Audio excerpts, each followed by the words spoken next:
Madame, monsieur, bonjour. Bienvenue à ce numéro de La Parole est à vous. Les résultats du CEPE ont été proclamés la semaine dernière sur 545 689 candidats. 286 534 élèves ont été déclarés admis pour la session 2021, soit un taux national d'admission de 52,51%. Le taux a régressé de 42,8 points par rapport à celui de 2020 qui était de 95,31%. Qu'est-ce qui explique, selon vous, cette forte baisse du taux de réussite au CPE? Deux numéros pour nous joindre, le 27 20 21 44 48 ou le 27 20 24 27 87. Et les commentaires sont nombreux sur notre page Facebook. Grégoire Yaoukonan nous dit que par le passé, il y avait une concurrence par DREN, par IEP et par école primaire. Les institutions qui enseignaient les faibles, qui enregistraient les faibles pourcentages étaient blâmées. Avec la nouvelle fêtière, l'accent est mis sur la qualité et non la quantité. Les surveillants ont été invités à laisser les enfants travailler. Si on supprime la moyenne de classe, qui souvent ne relève pas la vraie valeur des élèves, on aura une école de qualité. Albert Kwame de Kalitonguessan dit que cette baisse d'admission ne m'étonne pas. Nos enfants n'ont pas le niveau. Au standard maintenant, nous avons M. Kwadio Jamari. Bonjour. Bonjour, Adama Bakaïtou. Vous nous appelez d'Abengourou. C'est cela. On vous écoute. Adama, moi je ne suis pas étonné parce que dès que le ministre a pris fonction, il a dit que vraiment, nous, les enfants ne valaient rien. Et effectivement, c'est cela. Aujourd'hui, un enfant de 6e, 5e, 4e, tu as donner un message de portable. Il ne sait même pas ni écrit ni lire. Donc, s'il y a un taux de... le point de taux de la CEP est en baisse, moi, je pense que le message du ministre a été clair. Nos enfants ne valent rien. Le ministre a été ferme sur sa décision. Et voilà aujourd'hui le résultat. D'accord. C'est bien noté, monsieur. C'est ce que moi je vois. D'accord, c'est bien noté. Merci pour votre avis. Monsieur Benamokou, bonjour. Bonjour, Adama Bakayoko. D'accord, vous êtes à Kong 1. Vous souhaitez intervenir, on vous écoute. Dans le département de Yakatia Tobrou, région de Lamé. Ok. Je dis que c'est un très bon résultat, un très bon taux de réussite, car les résultats que nous avions sont des résultats tronqués. C'est la vraie valeur des élèves que nous avons cette année. Je vous donne un exemple. Vous avez posé la question, qu'est-ce qui explique cela? Auparavant, il y avait une concurrence serrée entre les écoles, les IEP et les DREN. Et je vais vous donner un exemple. Un directeur d'école, lorsque j'étais en fonction, a été muté parce qu'il a fait un mauvais résultat, c'est-à-dire il n'a pas eu les 100% demandés. Le directeur, certes, il était chargé d'encadrer les enseignants et les élèves. Mais ce sont les élèves qui doivent composer. Pourquoi accuser un directeur d'école dont le résultat n'est pas bon, ou bien qui n'a pas... Donc aujourd'hui, les 51,22% c'est la valeur, la vraie valeur des élèves. Et je remercie Madame la ministre. Et nous devons l'accompagner. Nous, parents d'élèves, enseignants, les médias, devons l'accompagner pour que nous ayons une éducation nationale plus performante pour que la Côte d'Ivoire puisse avancer. D'accord. Avez-vous des questions à me poser? Oui, c'est ce tout. Merci beaucoup, monsieur Benamokou. C'est moi qui vous remercie. Bonne journée. À Congo 1, sur notre page Facebook, les commentaires se poursuivent. Monsieur Ismaël Doumbia nous dit que les années précédentes, les pourcentages et les niveaux de nos enfants n'intéressaient pas les enseignants, mais c'est leur argent de poche pour les vacances scolaires qui les préoccupait. Voilà que cette année, Madame la ministre a mis un piège et a défendu les fraudes pour que les enfants travaillent avec leur tête sans être aidés par les enseignants véreux et mercenaires. La différence des pourcentages est là et est palpable. Au standard, monsieur Kwasi Lucien de Kwasi Kro nous est en ligne. Bonjour. Bonjour, monsieur. On vous écoute. Bon, le niveau des enfants là, ça se trompe pas. Parce que les enfants n'étudient pas maintenant, comme avant. Avant, nous, quand on partait à l'école, là, on bossait nos leçons. Même arrivé en classe, on vous pose des questions, on vous donne des euros. Mais maintenant, là, les portables, les jeux dans les portables, comment ils vont évoluer? Même ils voient un bout de papier, ils ne vont pas lire. Ils ne peuvent pas. Et puis on a supprimé d'autres choses. La dictée, par exemple. Donc, tout ça, là, ça ne peut pas aller devant. Voilà. D'accord. Donc l'école a vraiment baissé. Si on ne passe pas à l'ancien temps, ça ne va pas aller. D'accord. Il faut qu'on sait. On dit de ne plus frapper les enfants. Les enfants sont gâtés. Même à la maison, c'est à l'école qu'on éduque. Et puis quand ils arrivent à la maison, ça va. Mais on dit de ne pas les éduquer à l'école. Allez, comment ça va aller? Ça ne peut pas. Ok. Donc voilà pourquoi le niveau a baissé maintenant. Là. Même l'année passée, là, c'est parce que il n'y a pas eu d'examen. S'il y avait eu examen, on n'avait pas un taux élevé comme ça. D'accord. Voilà. Merci beaucoup à vous, monsieur Kwasi Lucien de Kwasi Kro, stand sur notre page Facebook. Monsieur Beda Kwadjo nous dit qu'au début de ces 10 dernières années, nous avons décrié le fait que nos enfants n'ont pas le niveau, mais les pourcentages d'admission des différents examens de fin d'année nous prouvaient le contraire. Voilà que l'année où l'on change celui qui est à la tête du ministère, tout bascule et chute. Moi, je pense que ces résultats reflètent le vrai niveau de nos enfants. Voilà donc pour ce commentaire de notre ami Mida Kwadjo au standard. Nous avons M. Nzi Aïwa qui est à Para. Bonjour. Bonjour, monsieur frère Aboussira. Oui, on vous écoute. Je pense que le disait qui vient de passer dans sa raison. Bon, le niveau n'est pas ça. Monsieur Adam comment il n'a pas eu de certains de fréquenter.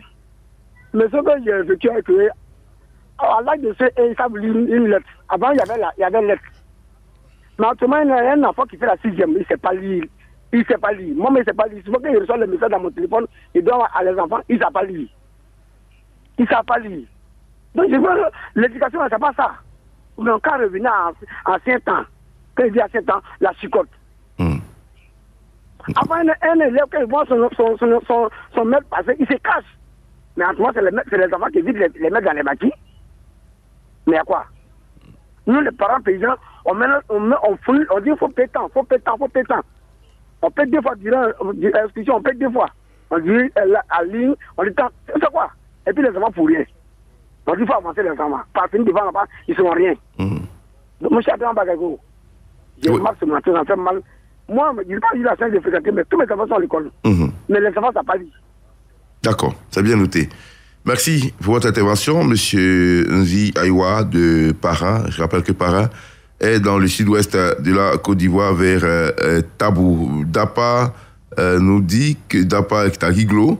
Il faut comprendre que cette année, c'est l'année du mérite et que les admis au CEP sont ceux qui ont un niveau moyen. Cela dit, cette année, il n'y a pas eu de laisser-aller, surtout avec la rigueur exigée par la nouvelle ministre de l'Éducation nationale, Mme Maria Tokone. Les élèves ont travaillé d'eux-mêmes.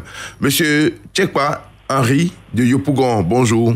Oui, bonjour, monsieur Adam. On vous écoute. Ok, merci. Bon, d'abord, il ne faut pas comparer l'incomparable. L'année passée, il n'y a pas eu d'examen. Oui. Voilà. Et cette année, on a eu un examen. Je crois que de façon objective, on ne doit même pas comparer les 2 taux. D'accord. Voilà. Mais ça, c'était juste une mise au point. Le premier point que je veux relever ici, il y a d'abord l'âge des enfants. Oui. Aujourd'hui, on prend un enfant de 5 ans, de 4 ans, de 3 ans, on le met au CP1. Voilà. Il n'est même pas encore bien formé et il arrive au CM2. Vous voyez, donc l'âge est un problème. Il faut que les enfants fassent le CP1 à partir de 7 ans. Monsieur Adam Bakayoko, je suis un enseignant et un enseignant averti qui vous parle. Depuis 2003, je suis enseignant. Donc, au fur et à mesure que les années passent, il y a le niveau qui baisse. Du fait d'abord de l'âge des enfants. Parce que c'est un groupe de bavards qu'on nous envoie en 6e. Voilà. On ne peut rien attendre d'un autre comportement de ces enfants si ce n'est le bavardage. Parce qu'ils sont très petits. Deuxièmement, il y a la formation des enseignants. Aujourd'hui, on crie sur tous les toits que les enfants ne valent rien, c'est vrai. Mais les concours, là, on les paye. chaque politique prend son parent et il le met. Il a le niveau, il n'a pas le niveau, on ne sait pas. Mais tout le monde est convaincu et unanime que les concours sont payés en Côte d'Ivoire. Mais personne n'en parle. À vous les journalistes, il faut que vous fassiez au moins des enquêtes pour ça.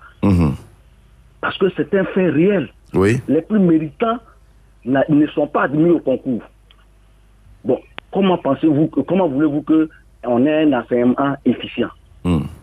Ça, c'est un gros problème. D'accord.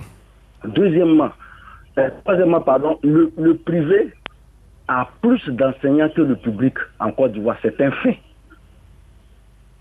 Mais les enseignants sont mal payés. Quel enseignement voulez-vous qu'ils donnent? L'État le sait, mais l'État ne dit rien. Je voudrais m'arrêter là. D'accord. L'État paye quand même ce qu'il doit aux fondateurs des écoles privées. À eux de bien gérer après le personnel. Les fondateurs en retour ne payent pas les enseignants. Ouais, bon, donc c'est des miettes qu'ils donnent. Mais je crois que l'État a un droit à regarder. Oui, mais la responsabilité de l'État n'est pas directe là. Hein. On vous paye votre argent, à vous de payer votre personnel. On a un regard, certes, mais ce n'est pas l'État qui paye les enseignants du privé. Je suis d'accord.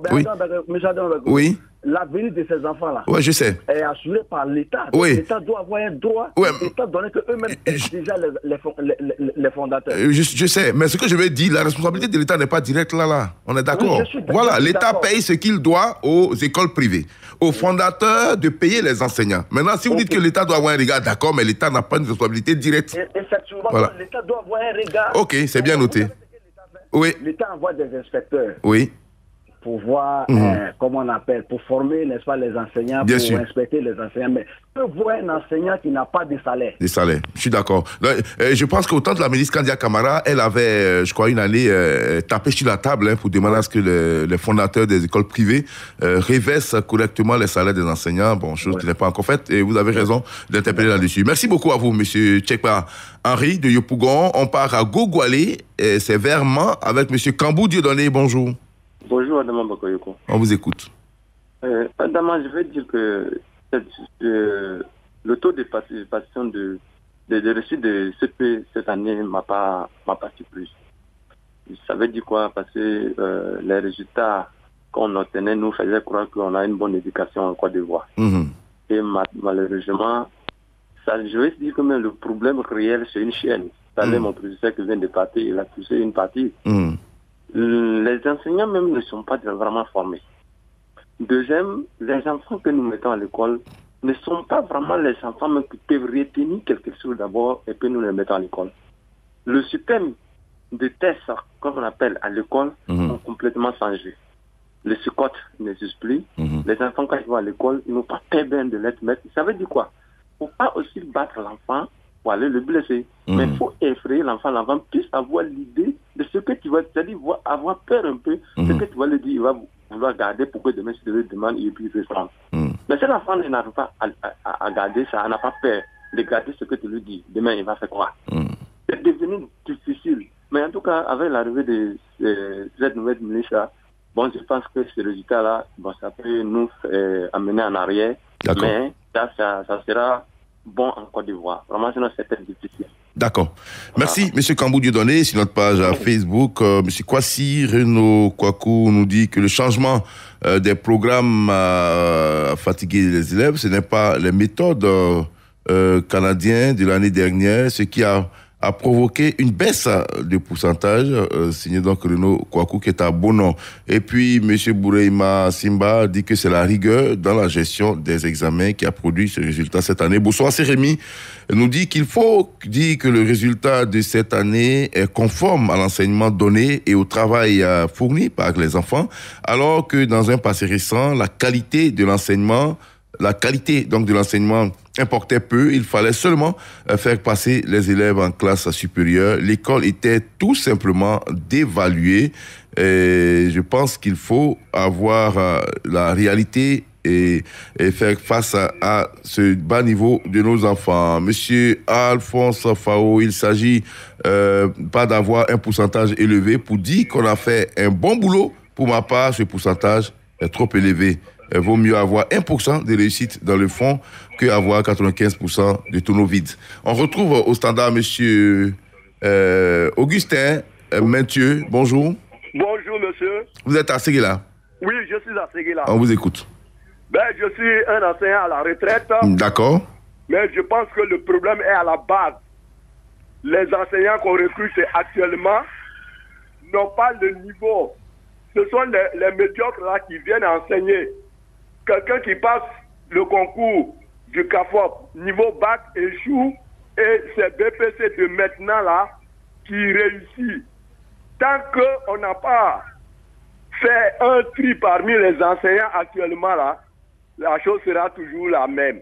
Les instructeurs, quand ils vont contrôler les enseignants qui viennent pour le CAP, si on le fait échouer, on fait échouer le candidat, là-haut là, on intime l'ordre à l'inspecteur de reprendre l'examen. Je sais de quoi je parle. Donc, c'est au niveau des enseignants même. Ils ont montré leurs limites. Ce n'est pas affaire de... Ils gonflent les moyens des enfants. Et voilà aujourd'hui, la réalité, là, il faut voir au niveau des enseignants. Ce n'est pas l'âge. Voilà. D'accord. Donc, vous mettez l'enseignement, la qualité de l'enseignement en cause dans ce... C'est la réalité, hein. C'est l'enseignement. Les gens qui enseignent actuellement.